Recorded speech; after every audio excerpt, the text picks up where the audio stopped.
मुझे अमुक कष्ट है, मुझे अमुक दुख है, मुझे अमुक बीमारी है। भोलेनाथ सब कुछ हरने वाले हैं और सब कुछ देने वाले भी हैं। भोलेनाथ रखते भी कुछ नहीं है। बोलिए हर हर। शिव महापुराण की कथा पावन भगवान वेदव्यास जी महाराज अपने श्रीमुख से वर्णन करते हैं। हमको याद रखना चाहिए, शिव महापुराण में तो महाराज इतनी कथाएं हैं कि हमने पहले ही दिन कह दिया था, यदि मां शारदा अनंत काल तक भी इस कथा की चर्चा करें तो महाराज ये कथा पूरी नहीं होने वाली। बोलिए हर हर। इतनी कथाएं हैं, इतनी विशेषताएं हैं, इतनी बातें भक्तों के लिए इसमें हैं कि महाराज अनंत काल तक मां शारदा भी इसका वर्णन करें तो ये पूरा नहीं हो पाएगा। हरि कथा हरि अनंत, हरि कथा अनंता।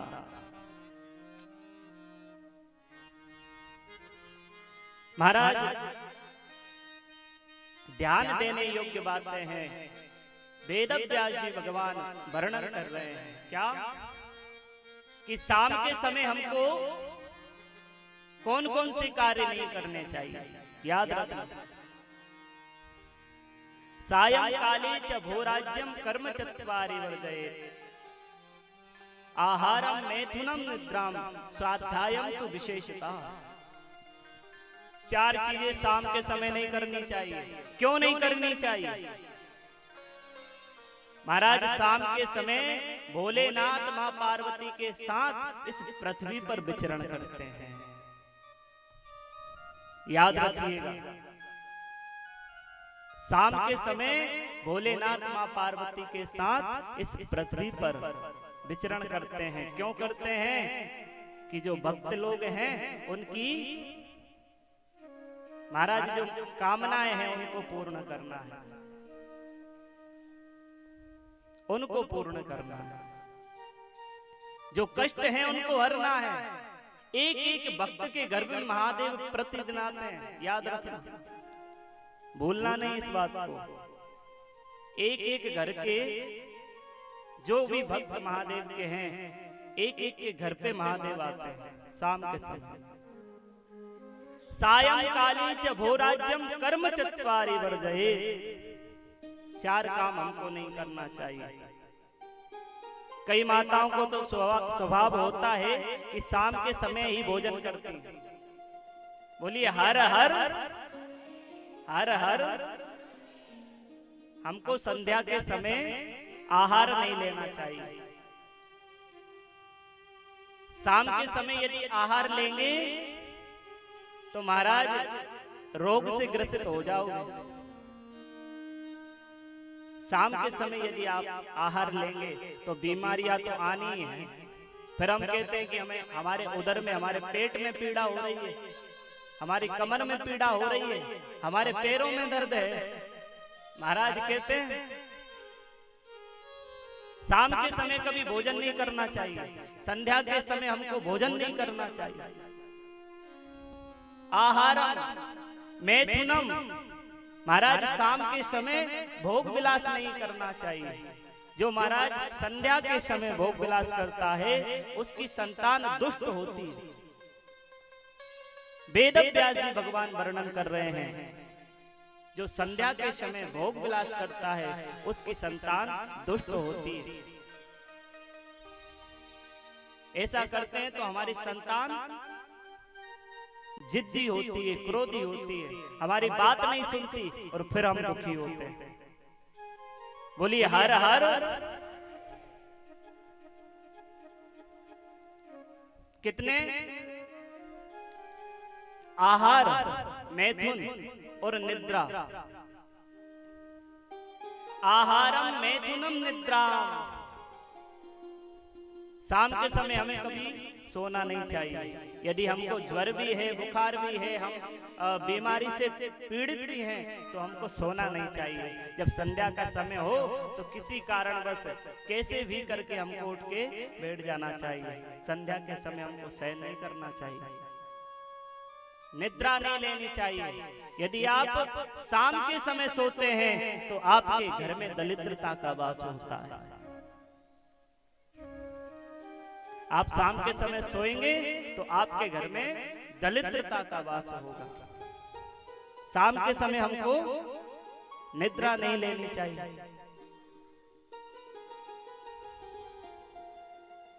यदि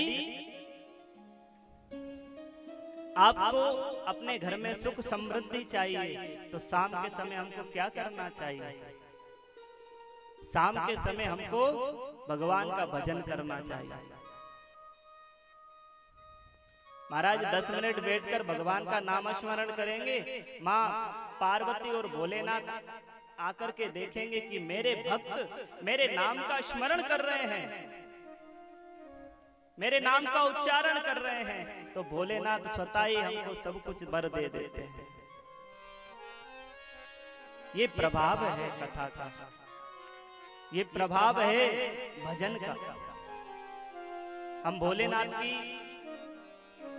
पूजा करते हैं शाम के समय, संध्या के समय भोलेनाथ का नाम स्मरण करते हैं, तो भोलेनाथ महाराज स्वतः ही हमको वर दे के चले जाते हैं।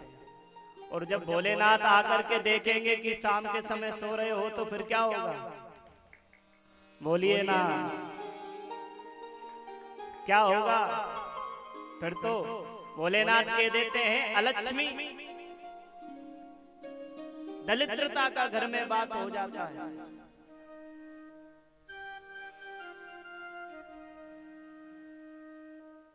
शाम के समय हमको स्वाध्याय नहीं करना चाहिए। अब आप कहेंगे कि महाराज जी हमारे तो कोचिंग का समय शाम का ही है, हम क्या करें? तो अपने टीचर से कह दीजिए, अपने मार साहब से कह दीजिए कि हमको 5 बजे से लेके 7 बजे तक हमको कोचिंग नहीं पढ़नी, हमारा समय भले ही चेंज कर दो। ये शास्त्र की बात है, हम किसी का कोचिंग का विरोध नहीं कर रहे, पर ये शास्त्र की बात है कि हमको संध्या के समय स्वाध्याय भी नहीं करना चाहिए, पढ़ना भी नहीं चाहिए।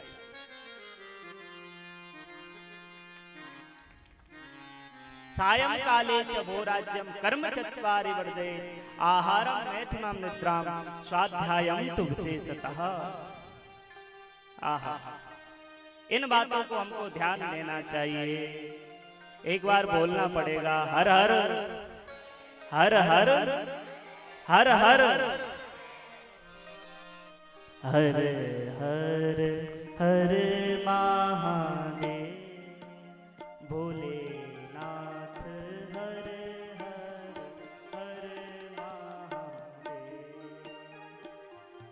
इन बातों का स्मरण हमको रखना चाहिए। और ध्यान दीजिएगा, वेद व्यास जी वर्णन करते हैं व्यक्ति के कर्म कैसे हों।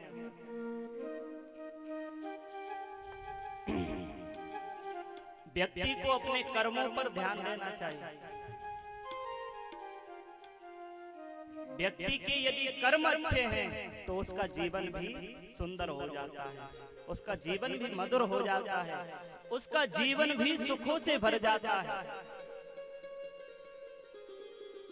व्यक्ति के कर्म सुंदर होना चाहिए। जो आपके कर्म हैं उनको सुंदर बनाइए, सुंदर सुंदर कर्म करिए, सुंदर आचरण करिए, तो आपका भविष्य और वर्तमान दोनों ही सुधर जाएगा। बोलिए हर हर हर हर। अपने कर्मों को सुधारिए।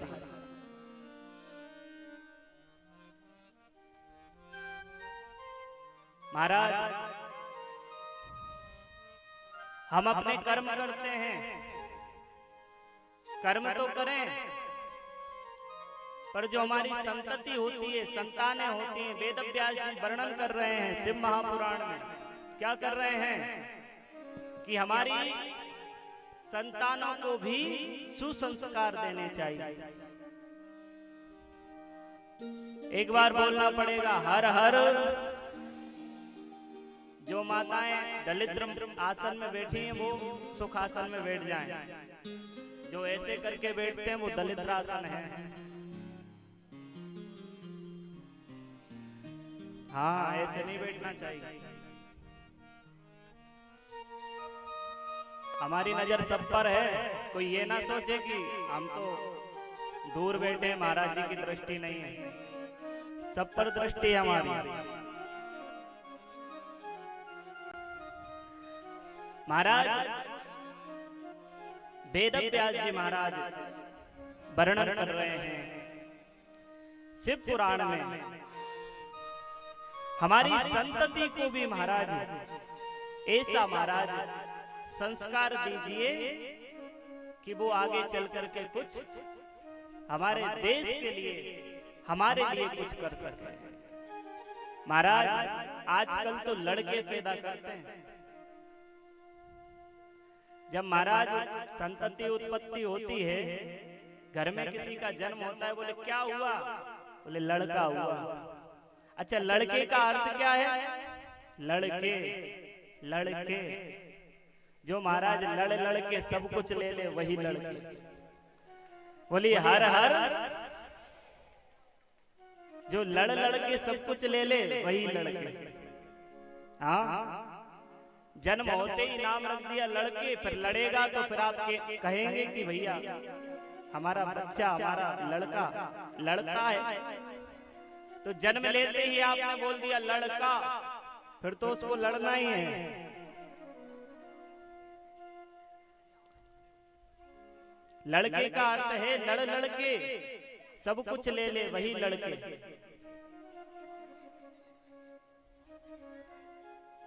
और महाराज पुत्र का अर्थ क्या होता है? पुत्र का अर्थ होता है महाराज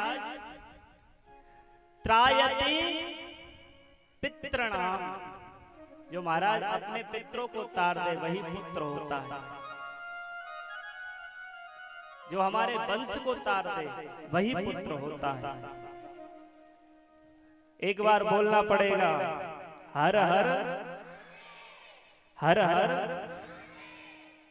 आहा, सुंदर वर्णन कर रहे हैं। हमारे पुत्रों को ऐसे संस्कार दीजिए जो हमारा आगे चल करके खूब नाम रोशन करे।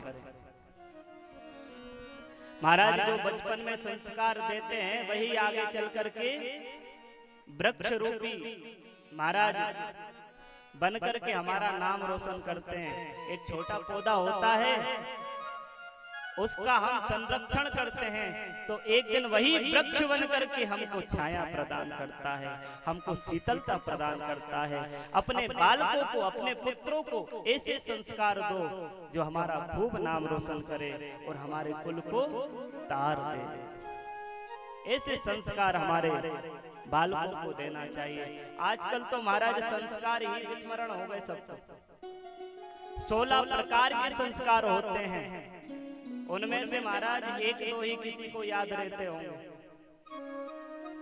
विवाह संस्कार तो सबको ही जानता है, अंत्येष्टि संस्कार सबको ही जानता है, पर महाराज हमारे सनातन धर्म में 16 प्रकार के संस्कार होते हैं। हमको अपने पुत्रों को, बालकों को सुसंस्कार देना चाहिए। बचपन से ही महाराज उनको आदत डालें कि बड़ों को प्रणाम करना चाहिए, उनको मंदिर ले जाना चाहिए।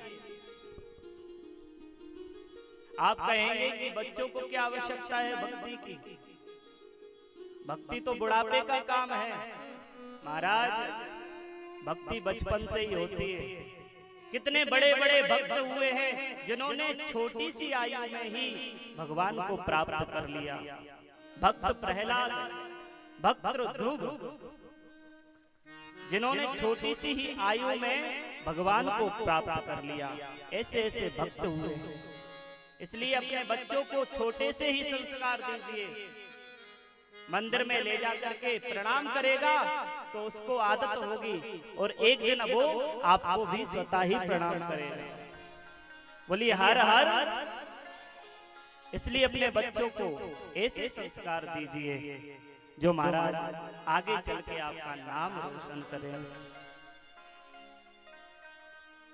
वेद व्यास जी शिव पुराण में वर्णन कर रहे हैं।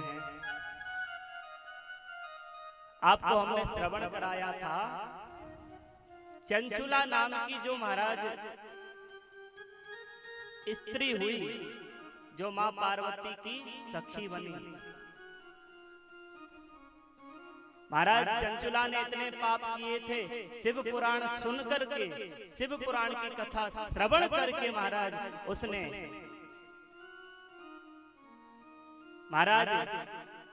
कैलाश में मां पार्वती की चंचुला सखी बनी है। और उसने क्या किया है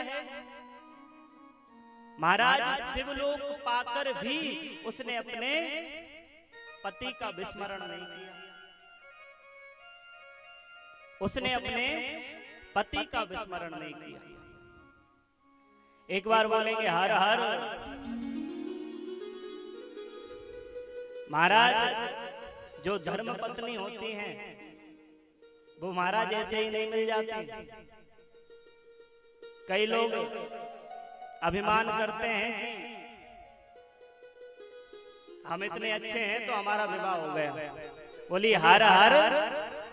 महाराज अच्छे अच्छे बैठे रहते हैं, पैसे वाले, विवाह नहीं हो पाता। महाराज ये भी भोलेनाथ की विशेष कृपा है जो हमारे जीवन में महाराज धर्म पत्नी आती है। ये भी भोलेनाथ की एक कृपा ही है। और जिनका विवाह नहीं हो रहा हो वो आकर के यहाँ पर भोलेनाथ से प्रार्थना करें कि हे भोलेनाथ हमारा शीघ्र शीघ्र विवाह करा दें, तो वो भी मनोकामना आपकी पूरी होगी। क्योंकि इस शिव महापुराण की कथा का शुभारंभ मन कामेश्वर मंदिर से ही हुआ है। जो मन कामेश्वर महादेव हैं, मन की इच्छाओं को पूरी करने वाले हैं। आप जो भी अभिलाषा लेकर के शिव महापुराण की कथा में विराजमान होंगे वो अभिलाषा भोलेनाथ आपकी पूरी करेंगे। ये हम नहीं कह रहे, भगवान व्यास जी महाराज शिव पुराण में कह रहे हैं। बोलिए हर हर। हम वर्णन कर रहे थे कि धर्मपत्नी ऐसे ही नहीं मिलती। पत्नी मनोरमाम देहि मनोवृत्तानुसारिणी तारिणी दुर्ग संसारा सागरश्चात् कुलोद्भवा। महाराज धर्मपत्नी वर्णन आता है सागरश्चात् कुलोद्भवा, मतलब जिस व्यक्ति का विवाह हो जाए और उसकी पत्नी महाराज धर्मपरायण हो, महाराज भक्ति भाव वाली हो, पूजन करने वाली हो, भगवान में प्रेम करने वाली हो, भगवान में भाव रखने वाली हो, भगवान में विश्वास रखने वाली हो, तो ऐसी पत्नी महाराज, ऐसी पत्नी रूपी नाव में बैठकर पति स्वतः ही तर जाता है। बोलिए हर हर महादेव। ऐसा सुंदर वर्णन आता है। और महाराज धर्मपत्नी भी हमको बड़े भाग्य से मिलती हैं। ये भी भोलेनाथ की असीम अनुकंपा है जो हमको धर्मपत्नी मिले, जो भगवान की सेवा करने वाली हो, जो भगवान की अर्चना करने वाली हो। आइए भोलेनाथ के सुंदर भाव के सहित हम भोलेनाथ से प्रार्थना करेंगे। एक बार बोलना पड़ेगा हर हर हर हर। ओ मेरे सिर पे रख दे बाबा अपने